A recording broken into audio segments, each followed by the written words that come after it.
محمد رسول الله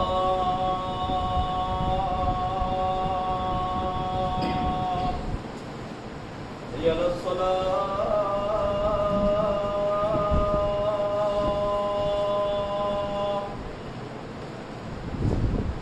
حي على الصلاة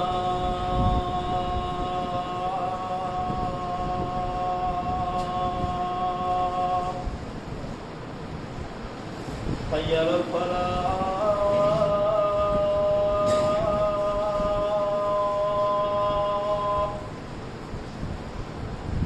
حي على الفلاح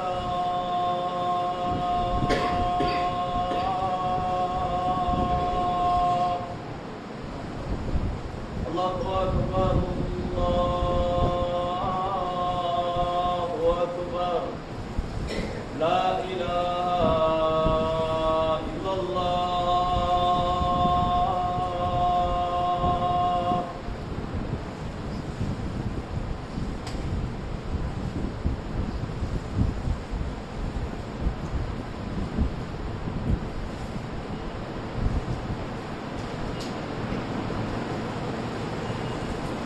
إن الحمد لله نحمده ونستعينه ونستغفره ونعوذ بالله من شرور أنفسنا ومن سيئات أعمالنا من يهده الله فلا مضل له ومن يضلله فلا هادي له ونشهد أن لا إله إلا الله وحده لا شريك له ونشهد أن محمدا عبده ورسوله أما بعد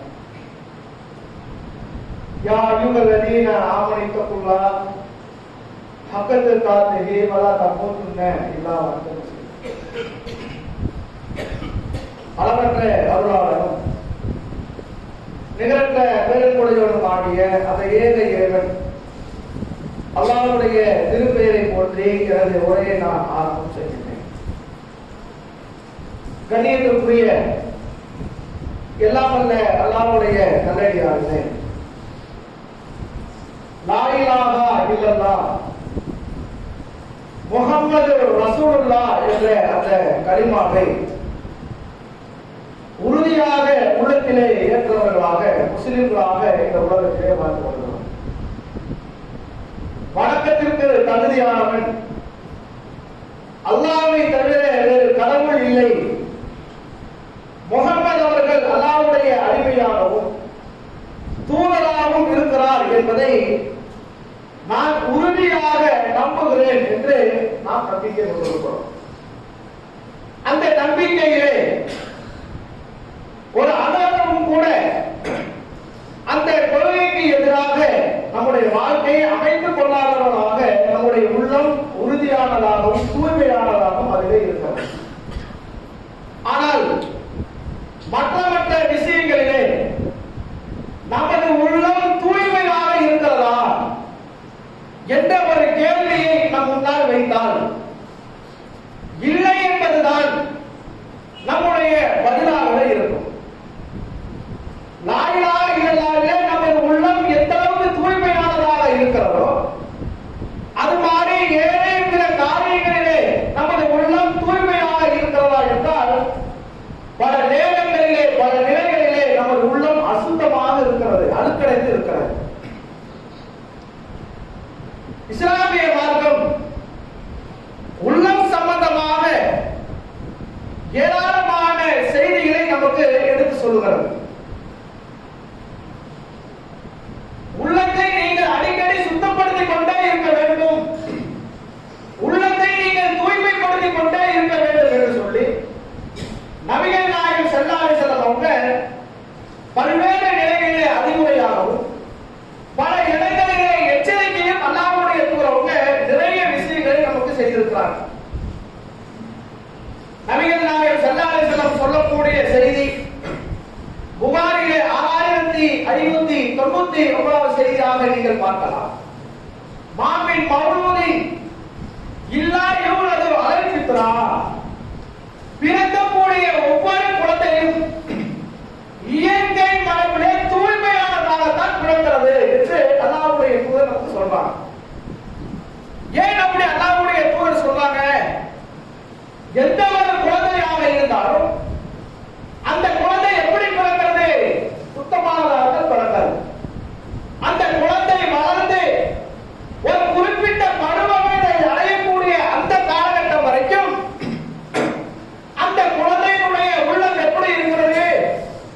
நம்ம கூட அடிக்கடி ஒரு வார்த்தையை சொல்லுவோம், கள்ளக்கபடம் இல்லாத உள்ளங்க. சொல்றமா இல்லையா? குழந்தைகளை பார்த்து ஏன் அப்படி சொல்லுகிறோம்? அந்த உள்ளத்திலே எந்த விதமான போட்டி இல்லை, அந்த உள்ளத்திலே எந்த விதமான பொறாமை இல்லை, அந்த உள்ளத்திலே எந்த விதமான கெட்ட எண்ணங்கள் இல்லை, பாவம் செய்யக்கூடிய எண்ணம் அந்த உள்ளத்திலே இல்லை. ஆனால் அதே நிலையை இன்றைக்கு நம்மை பார்த்து சொல்ல முடியுமா? கள்ளக்கபடம் இல்லாத உள்ளம் என்று நம்மளை ஒரு கட்டத்தில் சொன்னார்களே, அதே சொல் இன்றைக்கு நம்முடைய உள்ளத்தை பார்த்து சொல்ல முடியுமா என்றால் சொல்ல முடியாத அளவிற்கு நமது உள்ளத்திலே ஏராளமான தீமையான எண்ணங்கள் உள்ளத்திலே ஆழமாக பதிந்து அந்த உள்ளம் அழுக்கிற நிலையிலே இருக்கிறது. அந்த உள்ளத்தை நாம் அடிக்கடி சுத்தப்படுத்தி கொண்டே இருக்க வேண்டும் என்று சொல்லி இஸ்லாம் பல்வேறு இடங்களிலே நமக்கு அறிவுரை சொல்லுகிறது. உலகத்திலே நம்ம எப்படி இருக்கிறோம்? தூய்மையை குறித்து ஒரு வீடு அசுத்தமாக இருக்கிறது அப்படியே விட்டுறோமா? போட்டு இருக்கக்கூடிய ஆடை அழுக்காக இருக்கிறது அப்படியே போட்டு இருக்கிறோமா? நாம் பயன்படுத்தக்கூடிய இன்னைய ஏனைய பொருள்கள் அழுக்கடைந்து அசுத்தமாக இருக்கிறது என்றால் உடனடியாக சுத்தப்படுத்த வேண்டும் என்று விரும்புகிறோமா இல்லையா? சுத்தப்படுத்துறோம், மாற்றுக்கிறது இல்லை. ஏன் சுத்தப்படுத்த வேண்டும் என்று நினைக்கிறோம்? நான் சுத்தப்படுத்தாவிட்டால் அதன் மூலமாக ஏராளமான கேடுகள் தீமைகள் நமக்கு வரும். அதனால் சுத்தப்படுத்த வேண்டும் என்று நினைக்கிறோமா இல்லையா? ஆனால் அதை விட நாம் சுத்தப்படுத்த வேண்டிய மிக முக்கியமான உறுப்பு ஒன்று இருக்கிறது என்றால் அது நம்ம உள்ளத்தை தான் முதல்ல சுத்தப்படுத்த வேண்டும். ஏன் நபிகள் நாயகம் ஸல்லல்லாஹு அலைஹி வஸல்லம் சொல்றாங்க, புகாரிலே 52வது செய்தியாக நீங்கள் பார்க்கலாம், இன்னபி ஜஸதி முர்ரன் இதா ஜலகல் சலகல் ஜஸதுக்குல்லஹு. உடம்பிலே ஒரு சதை துண்டு இருக்கிறது, ஒரே ஒரு சதை துண்டு தான். அந்த சதை துண்டு தூய்மையானதாக இருந்து விட்டது என்றால் ஏனைய எல்லா உறுப்புகளும் தூய்மையானதாக மாறிவிடும். சொல்றாங்க, இதா ஃபஜதல் ஃபஜதல் ஜஸதுக்குல்லஹு.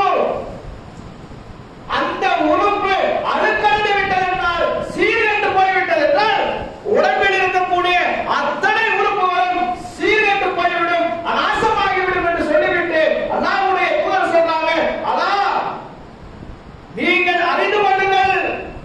அது என்ன தெரியுமா? வகியத்தல்.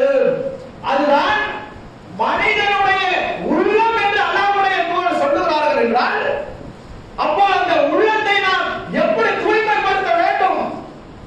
ஏன் அல்லாஹ்வுடைய தூதர் அப்படி சொல்றாங்க? நாம் எந்த ஒரு காரியத்தை செய்வதாக இருந்தாலும் முதலில் உள்ளம் தான் அதை நினைக்கும்.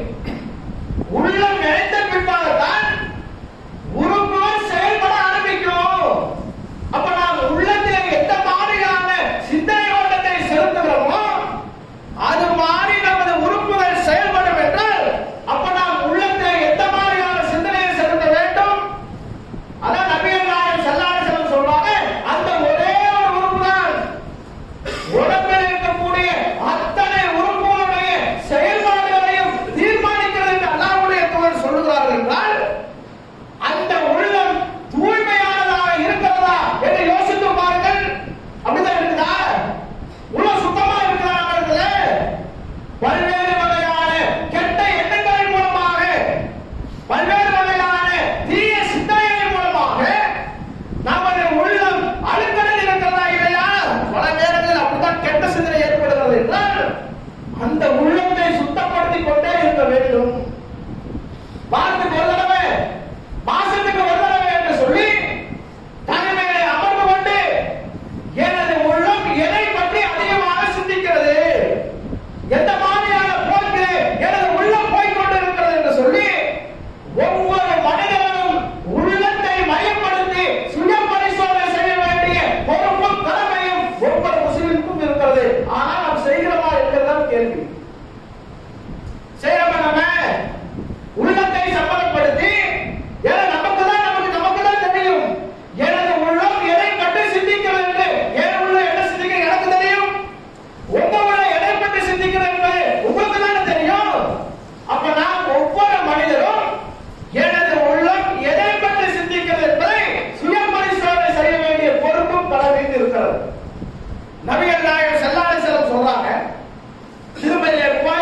434வது செய்தியாக நீங்கள் பார்க்கலாம்.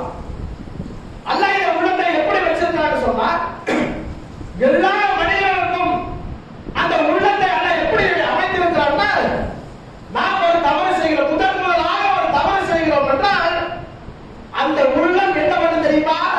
புத்தி காட்டும், எடுத்து சொல்லும். மனசாட்சியம் இல்லை, அந்த மனசாட்சியை எல்லா மனிதனுக்கும் அல்லாஹ் வைத்திருக்கிறான். முதலாக ஒரு தவறு செய்யும் பொழுது அந்த உள்ளம் புத்தி காட்ட எடுத்து சொல்லும், தவறு செய்யாத, இந்த தவறை மூலமாக உனக்கு ஏராளமான தீமை வரும், இறைவன் முன்பாக நீ குற்றவாளியாக நிற்பாய் என்று சொல்லி அந்த உள்ளம் புத்தி காட்டக்கூடிய அளவில்தான் அல்லாஹ் உள்ளத்தை வைத்திருக்கிறார். திருக்குறள் கூட அதை பற்றி பேசுகிறது. 75வது அத்தியாயம் முதல் வசனம் 2வது வசனத்தை எடுத்து நீங்க படித்து பாருங்க. அல்லாஹ் சொல்றான், லா உக்ஸிமு பியௌமில் கியாமா, கியாமத் நாள் மீது சத்தியமாக என்று சொல்லி அல்லாஹ் மறுமை நாள் மீது சத்தியம் செய்கிறான். செய்துவிட்டு அதுக்கு அடுத்த வசனத்திலே அல்லாஹ் சொல்றான், வலா உக்ஸிமு பி நஃப்ஸில் லவ்வாமா, புத்தி காட்டக்கூடிய உள்ளத்தின் மீது சத்தியமாக என்று சொல்லி உள்ளத்தின் மீது அல்லாஹ் சத்தியம் செய்யும் பொழுது அந்த உள்ளத்தை பற்றி பேசுவாங்க. எப்படி சொல்லலாம்? புத்தி காட்டும் உள்ளத்தின் மீது சத்தியமாக. நாம் எந்த ஒரு தவறை செய்தாலும் அந்த உள்ளம் ஆரம்பத்திலே புத்தி காட்டும், செய்யாதே என்று சொல்லும். சரி, அதையும் மீறி நாம் செய்தால் உள்ள புத்தி காட்டிருச்சு, அதையும் மீறி நாம் செய்வோம் என்றால் என்ன ஆகும் தெரியுமா? வெள்ளை வெளியேறென்று தூய்மையாக இருக்கக்கூடிய அந்த உள்ளத்திலே ஒரு கருப்புள்ளி உண்டாகும். முதலாக பாவம் செய்யும் பொழுது அந்த உள்ளத்திலே ஒரு கருப்புள்ளி உண்டாகும். பாவம் செஞ்சிட்டோம், பாவம் செய்த பின்பாக அல்லாஹ்வின் மீது அச்சப்பட்டு அந்த பாவத்திலிருந்து அந்த அடியான் விலகுவார் என்றால் அந்த கருப்புள்ளி நீங்கிவிடும். மாறாக பாவம் செய்துவிட்டு அல்லாஹ்விடத்தில் மன்னிப்பு கேட்காமல் அந்த தவறின் பக்கம் இருந்து விலகி வராமல் மீண்டும் நாம் தவறு செய்வோம் என்றால் அருகிலே இன்னொரு கருப்புள்ளி உண்டாகும். மீண்டும் தவறு செய்தால் மீண்டும் அந்த உள்ளத்திலே ஒரு கருப்புள்ளி உண்டாகி இப்படி முழுவதுமாக உள்ளம் இருட்டடைந்து போய்விடும். உள்ளம் இருட்டாகி போச்சுன்னா என்ன தெரியுமா? எந்த ஒரு சூழ்நிலையும் தவறு தவறாகவே தெரியாது. அல்லாஹ் உள்ளத்தை இருட்டாக்கிட்டான் வைங்க, அல்லாஹ் உள்ளத்தை சீர்வச்சுட்டான் வைங்க, எந்த மாதிரியாக மனிதர்கள் போவார்கள் என்றால் ஒரு தவறை தவறாகவே பார்க்காதவர்களாக மாறிவிடுவார்கள். அந்த தவறுக்கு நியாயம் கற்பிக்கக்கூடியவர்களாக மாறிவிடுவார்கள். உலகத்தை எடுத்து பாருங்க, மது குடிப்பது தவறா இல்லையா? யாராக இருந்தாலும் சொல்வார்கள் மது குடிப்பது தீமை, நாட்டுக்கு வீட்டுக்கு உயிருக்கு கேடு என்று அதிலே எழுதப்பட்டிருக்கிறது.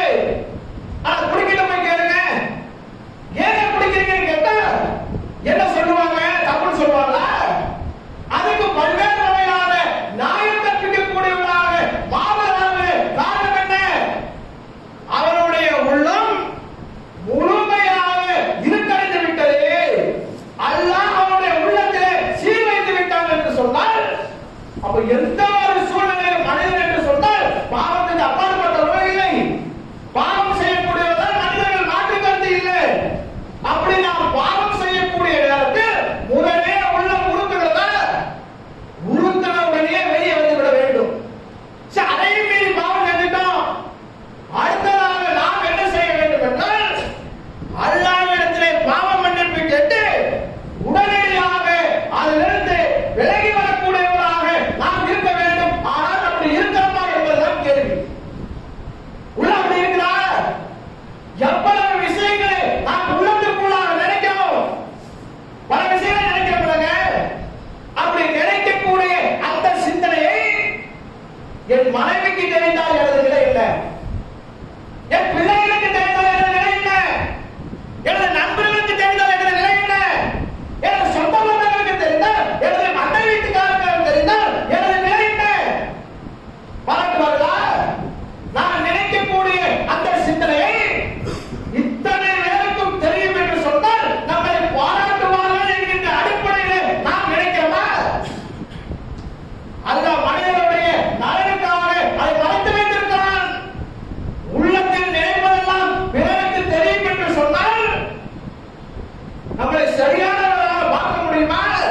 முடியாது. ஏன்?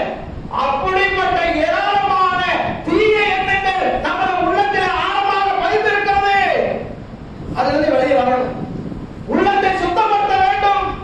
இஸ்லாமிய மார்க்கம் உள்ளத்தை நீங்கள் சுத்தப்படுத்தாவிட்டால் நாளை மறுமையுடைய வாழ்க்கை மிகப்பெரிய கேள்விக்குறியாக மாறிவிடும் என்கின்ற எச்சரிக்கை திருக்குர்ஆன் சொல்கிறது.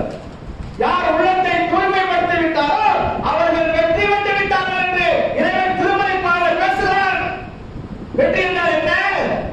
மறுமையுடைய வெற்றியை பற்றி அல்லாஹ் பேசுகிறார் என்றால் அந்த உள்ளத்தை பயன்படுத்துவதன் மூலமாக மறுமையுடைய வாழ்க்கை தீர்மானிக்கப்படுகிறது என்றால் அந்த உள்ளத்தை மிக எச்சரிக்கையாக நாம் கவனிக்கக்கூடியவர்களாக இருக்க வேண்டும். ஒரு செய்தி நீங்க பாருங்க. இப்னு மாஜாவிலே 4216வது செய்தி, மிக அழகான ஒரு செய்தி. அல்லாஹ்வுடைய தூதரத்துல ஒரு மனிதர் வருகிறார். வந்து கேட்கிறாங்க, ஐயுன்னாசி அப்ளல், அல்லாஹ்வுடைய தூதரே மனிதர்களிலேயே சிறந்தவர் யார்? சாதாரண கேள்வி இல்ல. ஒரு 10 பேரை வச்சுட்டு இதுல யார் சிறந்தவன் கேட்கல.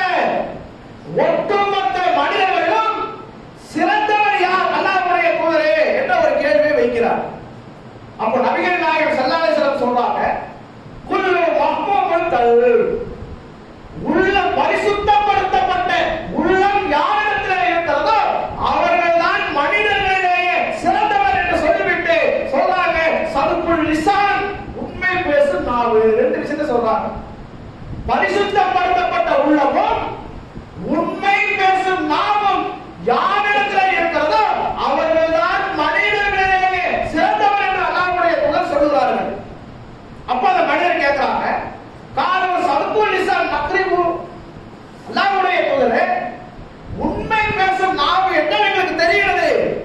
பேசினா உண்மை பேசணும், பொய் பேசக்கூடாது.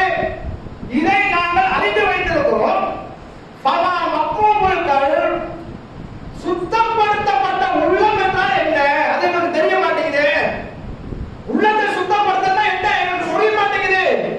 எங்களுக்கு நீங்கள் விளக்குங்கள் என்று சொன்ன உடனே நபிகள் நாயகம் ஸல்லல்லாஹு அலைஹி வஸல்லம் சொல்றாங்க, சுத்தப்படுத்தப்பட்ட உள்ளம் என்றால் என்ன தெரியுமா? காலு ஹுவ தக்கியு நக்கியு லா இஸ்ம ஃபீஹி வலா பரிய வலா ஹில்ல வலா ஹஸத. 5 விஷயத்தை அல்லாஹ்வுடைய தூதர் சொல்றாங்க. சுத்தப்படுத்தப்பட்ட உள்ளம் என்று சொன்னால் தக்கியு, அந்த உள்ளம் எப்படி இருக்கும் தெரியுமா? இறையச்சமுடைய உள்ளமாக அது இருக்கும். உள்ளத்தில் இறைவனை பற்றி உண்டான பயம் ஆழமாக பதிந்திருக்கும். நகியோ, அந்த உள்ளத்திலே பாவத்தை பற்றி சிந்திக்காத உள்ளமாக அது இருக்கும். லா இஸ்ம ஃபீஹி, யாருக்கும் மோசடி செய்யாத, அநியாயம் செய்யாத உள்ளமாக அந்த உள்ளம் இருக்கும். வலா இல்ல, அந்த உள்ள எப்படி இருக்கு தெரியுமா?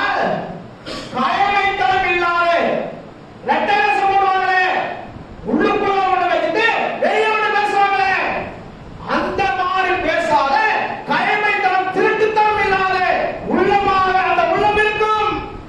வலா ஹஸத, பொறாமைப்படாத உள்ளமாக அந்த உள்ளம் இருக்கும் என்று அல்லாஹ் சொல்றாங்க. இந்த 5 விஷயங்கள் சொன்னாங்க. இந்த 5 விஷயம் நம்முடைய உள்ளமாக அது இருக்கிறதா என்று யோசித்து பாருங்கள். அப்படி இருக்குதா? இறையச்சமுடைய உள்ளமாக அந்த உள்ளம் இருக்கும் என்று சொன்னாங்க. அப்படி இறைவனை பற்றி உண்டான பயம் உள்ளத்தில் இருக்கிறதா? அல்லாஹ்வை பற்றி உண்டான பயப்படக்கூடிய நிலையை நம்ம உள்ளத்தை அமைச்சிருக்கிறோமாக? இல்ல. அல்லாஹ்வை பற்றி உண்டான பயம் நம்முடைய உள்ளத்திலே குறைவாக இருக்கிறது. என்ன ஆதாரம் தெரியுமா? சும்மாவே பெரிய ஆதாரம். ஏன் இந்த சும்மாவே வந்து குழம்பி இருக்கீங்க?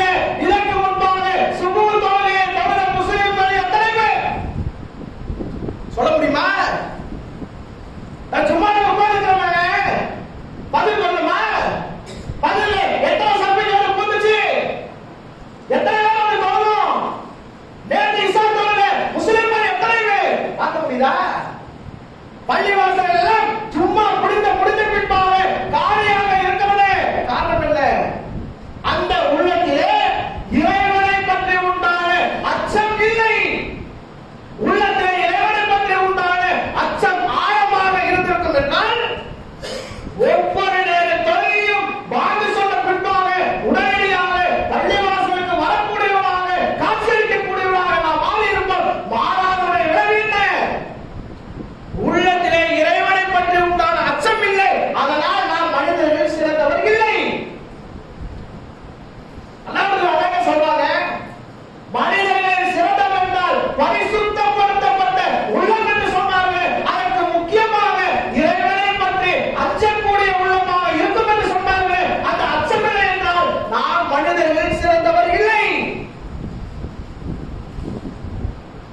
பாவம் பற்றி என்றால் பாவத்தை கலக்காத, பாவத்தை பற்றி சிந்திக்காத உள்ளமாக இருக்க வேண்டும் சொன்னார்களே, அப்படி நம்ம உள்ளம் இருக்கிறதா?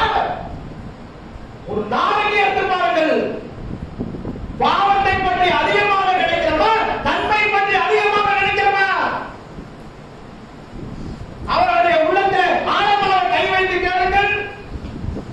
பாவத்தை பற்றி தான் அதிகமாக நினைத்துக் கொண்டிருக்கிறோம் என்றால் நாம் மனிதர்கள் சிறந்தவர் இல்லை. மோசடி பற்றி பேசுறாங்க, கைவைத்தாத்தை பற்றி பேசுறார்கள், பொறாமை பற்றி பேசுறாங்க. அல்லாஹ்வுடைய உள்ளத்துல இல்லையா? அதிகமாகவே இருக்கிறது முஸ்லிம்களிடத்திலே.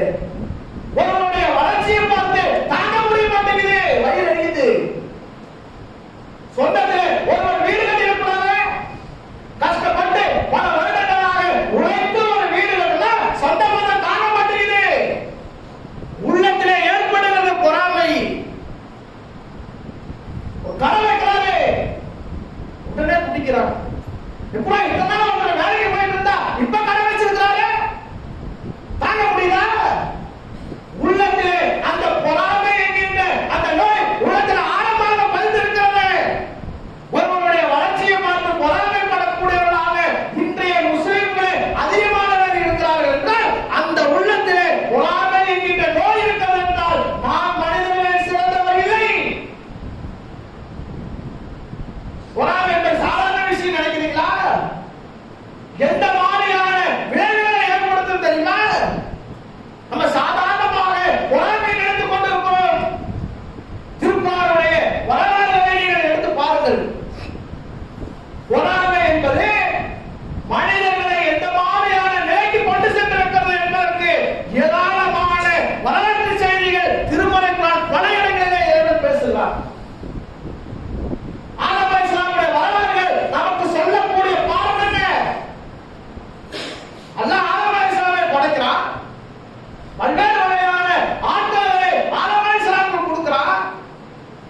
அனைவரையும் சஜ்தா செய்வதற்காக அழைக்கும் பொழுது வானவர்கள் அனைவரும் சஜ்தா செய்தார்கள். காலை இப்லீஸை தவிர இப்லீஸ் மறுக்கிறான், சஜ்தா செய்ய மாட்டேன் என்று சொன்னான். அல்லாஹ் கேட்கிறான், காலையா இப்லீஸ், இப்லீஸே மா மலகன் தஸ்துதலிமா ஹலக்னா பி யதைய, என் இரண்டு கரங்களால் படைத்த ஆதமுக்கு சஜ்தா செய்ய மறுத்தது எது? அந்த ஆதம் அலைஹிஸ்ஸலாம் எப்படி படைச்சிருக்கிறான்? தன் இரண்டு கரங்களால் படைத்திருக்கிறான். அவ்வளவு சிறப்பு. அப்படிப்பட்ட ஆதமுக்கு நீ சஜ்தா செய்ய மறுத்திய, எப்ப மறுத்த? அஸ்தக்பர்த அம் குன்த மினல் ஹாலின், அவ்வளவு பெரிய ஆகியனையே வேறொன்றாக மாறிவிட்டாயா? அல்லது பெருமையோடு உள்ளத்தில் வந்துருச்சா என்று கேட்கும் பொழுது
மாட்டேங்கிறாங்க, யூசுப் மீது அதிகமாக பாசம் காட்டுறாங்க என்கின்ற அந்த பொறாமை எந்த சிந்தனைக்கு கொண்டு போய் தெரியுமா?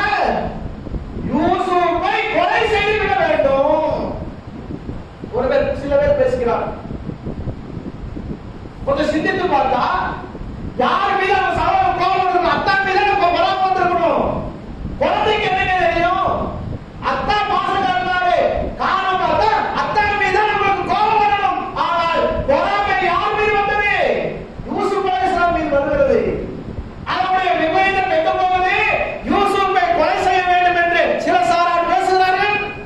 சில சாரார் சொல்றாங்க வேண்டாம், கொலையெல்லாம் செய்யக்கூடாது, எங்காவது கொண்டு விட்டு விட்டு வரலாம் என்று பேசுகிறார்கள். இறுதியிலே ஒரு கிணத்திலே தூக்கி வீசக்கூடிய அளவிற்கு அந்த சிந்தனை மாறுகிறது என்றால் பொறாமை அப்படித்தான் கொண்டு செல்லும். ஒருவர் மீது காழ்ப்புணர்ச்சி பொறாமை ஏற்படுகிறது என்றால் பல்வேறு வகையான தீய எண்ணங்கள் உள்ளத்தில் செய்தான் கொண்டு வருவான். அப்ப பொறாமை என்கின்ற அந்த சிந்தனை நம்முடைய உள்ளத்தில் இருக்கக்கூடாது. உள்ளத்தை அடிக்கடி சுத்தப்படுத்திக் கொண்டே இருக்க வேண்டும். இந்த மாதிரி பொறாமை வெளிவர வேண்டும் என்றால் நாம் என்ன செய்வது? என்ன செய்யணும்? திருக்குறானுடைய வரலாறை படிக்க வேண்டும். நபிகள் நாயகம் ஸல்லல்லாஹு அலைஹி வஸல்லம் பொன்மொழியை நாம் படிக்க வேண்டும். உதாரணத்துக்கு ஒரே ஒரு செய்தி நீங்கள் பாருங்க. பொறாமை படாத உள்ளம் என்று சொன்னாலே அப்படி பொறாமை இல்லாதவர்களாக நாம் இருந்தோம் என்றால் சொர்க்கம் செல்வதற்கு வழிவகை செய்யும். நபிகள் நாயகம் ஸல்லல்லாஹு அலைஹி வஸல்லம் அவங்க மஸ்ஜித் நபவியில அமர்ந்திருக்கிறாங்க. அகமதுல 1697 செய்தியாக நீங்க பார்க்கலாம். சகாபாக்கள் இருக்கிறாங்க. அப்ப அல்லாஹ்வுடைய தூதர் சொல்றாங்க, இப்பொழுது ஒரு மனிதர் வருவார், அவரை நன்றாக நீங்கள் உன்னிப்பாக கவனித்துக் கொள்ளுங்க, அவர் சொர்க்கவாதி என்று அழைக்கும் ஆண் ரஜுலுமின் அஹ்லில் ஜன்னah, அவர் சொர்க்கவாதி என்று அல்லாஹ்வுடைய தூதர் சொல்றாங்க. அப்பொழுது ஒரு மனிதர் வருகிறார். அன்சாரியை சேர்ந்த ஒரு மனிதர் வருகிறார். தன் தபிஹு நீ யஹ்முஹுமின் உலுஹிஹி, உலு செய்த நிலையிலே தாடிகள் எல்லாம் தண்ணீர் சொட்ட சொட்ட தன் இடது கையிலே 2 செருப்புகளை அடித்து தூக்கி கொண்டு தமிழ் பள்ளிவாசலுக்கு போயிடுறார். 2ஆம் நாள் வருகிறது. அல்லாஹ்வுடைய தூதர் இதே மாதிரி சொல்றாங்க. அதே மாதிரி நிலையில வருகிறார். 3ஆம் நாளும் சொல்றாங்க. 3ஆம் நாளும் அதே மனிதர் ஒரு செய்த நிலையிலே தாடியில் தண்ணீர் சொட்ட சொட்ட இடது கையிலே 2 செருப்புகளை பிடித்துக் கொண்டு தமிழ் பள்ளிக்கு போனாங்க. 3 நாளும் இதே நிலை. அந்த சபையில அப்துல்லாஹ் பின் அம்ர் பின் ஆஸ் என்று சொல்லக்கூடிய நபித்தோழர் இருக்கிறார். அல்லாஹ்வுடைய தூதர் சொர்க்கவாதின்னு சொல்றாங்க. இவரிடத்திலே என்ன நல்ல குணம் இருக்கிறது என்று பார்ப்பதற்காக அவர் வீட்டுக்கு போறாரு. போயிட்டு என்னோட அத்தாட்ட நான் பேசி வந்துட்டேன், 3 நாள் உடைய வீட்டுல நான் தங்கிட்டுமான்னு கேட்கிறாங்க. அவர் தாராளமாக தங்கி கேட்கிறாங்க. எதுக்கு? என்ன அமல் செய்யறாரு பிரத்யேகமா பார்க்கறது. 3 நாளும் பார்க்கிறாரு, எந்த கூடுதலான அமலும் அவரிடத்துல இல்லை. என்ன பண்றாரு? ஐயா தொழுகிறாரு, படுத்துகள் புறக்கும் போது அல்லாஹ் புறக்குறாரு. இதுதான் அவர்கிட்ட பார்க்கிறாரு. 3 நாள் முடியும். 3 நாள் முடிந்த பின்பாக அப்துல்லாஹ் பின் அம்ர் பின் ஆஸ் ரலியல்லாஹு சொல்றாங்க, யார்தான் கோயிலுக்கு வரல, அல்லாஹ்வுடைய தூதர் சொர்க்கவாதின்னு சொன்னாரு, உங்களிடத்தில் கூடுதலாக என்ன அமல் இருக்கிறது என்று பார்ப்பதற்காக வந்தேன், பார்த்த வரைக்கும் ஒன்றும் இல்லை அப்படிங்கிறான். அவர் சொல்றாரு, ஆமா நீங்க என்ன பாத்தீங்கன்னா அதான் இந்த இடத்துல இருந்தது என்று சொல்லிட்டு அவர் போறாரு. போனவர் திருப்பி கூப்பிடுறாரு. கூப்பிட்டு என்னிடத்துல 2 விஷயங்கள் தான் இருக்குது, ஒருவேளை அல்லாஹ்வுடைய இதற்காக சொல்லியிருப்பாங்க என்று நம்புகிறேன் என்று சொல்லிவிட்டு முதல் செய்தியை சொல்லுகிறார்.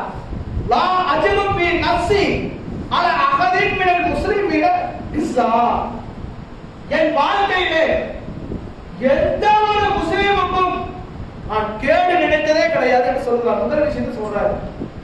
2வது விஷயத்தை சொல்றாங்க, வலா அஹ்லுஹு அஹதன் அலா ஹஸ்ரின் அஹ்தஹுல்லாஹு இய்யாஹு, அல்லாஹ் யாருக்காவது எதையாவது அருள்குறையாக வாரி வழங்குவான் என்றால் அதை பார்த்து நான் பொறாமைப்பட்டதே கிடையாது என்று சொல்றார். பொறாமை என்கின்ற குணம் என் வாழ்க்கையிலே இருந்ததே கிடையாது என்று சொன்னவுடைய நபித்தோழர் சொல்றார். இதற்காகத்தான் அல்லாஹ்வுடைய தூதரவங்க உங்களை சொர்க்கவாதி என்று அடையாளப்படுத்தி இருக்கிறார் என்று சொல்லிவிட்டு இது எனக்கு கஷ்டப்படாத பின்பற்றுவதற்கு ரொம்ப சிரமம், ஆனால் நான் இதை செயல்படுத்த முயற்சி செய்வேன் என்று சொல்லி அங்கிருந்து கிளம்பக்கூடிய செய்தியை அகமதிலே 2664 297 செய்தியாக நாம் பார்க்கிறோம் என்றால், அப்ப பொறாமைப்படாத உள்ளமாக நமது உள்ளம் இருக்கும் என்றால் அதுவே இறைவனுடைய திருப்தியை பெற்றுத்தந்து சொர்க்கத்திற்குள்ளாக கொண்டு செல்லும் என்கிற செய்தியை பார்க்கிறோம் என்றால், அப்ப நம்முடைய உள்ளம் என்பது பல்வேறு நிலைகளிலே தீய எண்ணங்களை எடுத்துக் கொண்டே இருக்கக்கூடியதாக இருந்தாலும் அதை அப்பப்போது சுத்தப்படுத்தக்கூடியவராக நாம் இருக்க வேண்டும். அப்படிப்பட்ட நண்பர்களாக அந்த ரப்புல் ஆலமீன் பார்க்கிறார். கண்டிக்கக்கூடிய எல்லாம் வல்ல அல்லாஹ்வுடைய நல்லடியார்களே, உள்ளத்தை நாம் சுத்தப்படுத்த எவ்வளவு முயற்சி செய்தாலும் அதற்கு மிக முக்கியமாக இறைவனுடைய உதவி என்பது மிக அவசியமானதாக இருக்கிறது. அல்லாஹ்விடத்தில் அதிகமாக நாம் பிரார்த்தனை செய்யக்கூடியவர்களாக இருக்க வேண்டும். நபிகள் நாயகம் ஸல்லல்லாஹு அலைஹி வஸல்லம் அவங்க உள்ளம் சம்பந்தமாக ஏராளமான பிரார்த்தனையை நமக்கு கற்றுத் தந்திருக்கிறார். அதுல முஸ்லிம் 5266 செய்தியாக பதிவு செய்யப்பட்டிருக்கிறது. நபிகள் நாயகம் ஸல்லல்லாஹு அலைஹி வஸல்லம் அவங்க அதிகமாக இந்த பிரார்த்தனை கேட்பாங்க. அல்லாஹும்ம ஆதி நப்சி தக்வாஹா, இறைவா உன்னிடம் எனது உள்ளத்தை பற்றி உண்டான என் உள்ளத்தில் உன்னை பற்றி உண்டான அச்சத்தை அதிகப்படுத்து. என் உள்ளம் எப்படி இருக்க வேண்டும் என்றால் உன்னை பற்றி உண்டான பயம் அதில் அதிகமாக இருக்க வேண்டும். அப்படி ஒரு உதவி செய்ய என்று அல்லாஹ்வுக்கு பிரார்த்தனை செஞ்சிருக்கிறாங்க. வா சக்கீனா, அதை நீ தூய்மைப்படுத்துவாயாக. உள்ளம் என்பது பல நிலைகள் அழுக்கடையக்கூடியதாக இருக்கும். அதை நீ தூய்மைப்படுத்துவாயாக. அந்த ஹைரமன் சக்காஹா, அதை தூய்மைப்படுத்துவதில் நீயே சிறந்தவன். அந்த வழியுல்லா அந்த வழியுகா, நீயே சிறந்தவன். அது உரிமையாளர் நீதான். வா மௌலானா, அதனுடைய காவலாளி நீதான் என்று சொல்லி நபிகள் நாயகம் ஸல்லல்லாஹு அலைஹி வஸல்லம் அவங்க உள்ளம் சம்பந்தமாக இந்த பிரார்த்தனை அதிகமாக செஞ்சிருக்கிறாங்க. நாமும் அடிக்கடி அல்லாஹ்விடத்திலே உள்ளம் சம்பந்தமாக உள்ள தூய்மை அடைவதற்காக அல்லாஹ்விடத்திலே அதிகமாக பிரார்த்தனை செய்ய வேண்டும். அப்படிப்பட்ட நன்மக்களாக அல்லாஹ் ரப்பல் ஆலமீன் அனைவரும் ஆக்கியிருக்கிறார்கள்.